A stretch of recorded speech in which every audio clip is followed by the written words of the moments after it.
funding for schools is based on a range of factors, and London has historically done very well. 18 out of the 20 highest funded boroughs in the country are right here in the capital.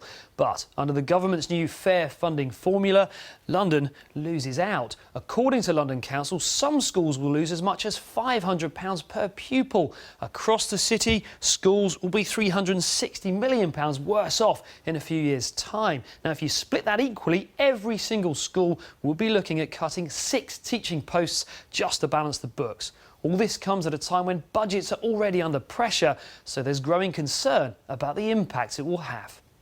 How many millimetres are there in a litre? Basic maths at Ivydale Primary in Southwark. It's already clear this school, like hundreds across the capital, will be expected to do more with less over the coming years. They were trying to see which things held the most and the least. Here, it'll be £379 less per pupil, to be exact. At the moment, we're now looking at obviously job cuts, but ultimately we're looking at a change in what we can provide for children, and ultimately the biggest losers in this are going to be the children themselves. 520. The government says it wants funding to be fairer, so rural and coastal areas get as much money as inner cities.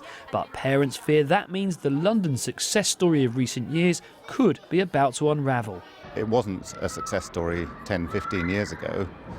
And now they fixed it through extra funding, and all the facts point to, extra funding made the difference. So now it's fixed. Why break it again? There absolutely should be a fair formula that means that everybody gets a fair slice of the pie. The problem is the pie is getting smaller.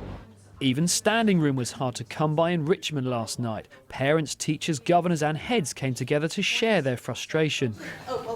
For some here, massive savings have already had to be made. Now there are more to come. We need to find another £600,000. So I don't think we can do that. We can't run the school as... What is that, teachers? You have to lose so teachers? that will be 12 teachers. One of the speakers was former Business Secretary Sir Vince Cable. He said the coalition government once looked at but abandoned plans to reform funding. We realised it was potentially arbitrary, it was going to lead to all kinds of problems with schools with rising rolls, and it was deferred, but it's come back again. You think it's a bad idea then? Well, it's a bad idea unless it's done with much more subtlety and awareness. Inflation and extra costs mean budgets are being squeezed anyway. Across the country, it's thought £3 billion will have to be saved by 2020. I've heard it being described as the perfect storm. The two things are happening at the same time, and the schools just can't cope. Teaching is in crisis. Anyone that is still in teaching needs a big round of applause. We're just one group of parents, and it's happening all over the country. So if we don't invest in the kids, what else are we going to invest in? Because that's the future wealth creation for the country. More of these meetings are springing up across London. School communities are mobilising, determined to get their voices heard.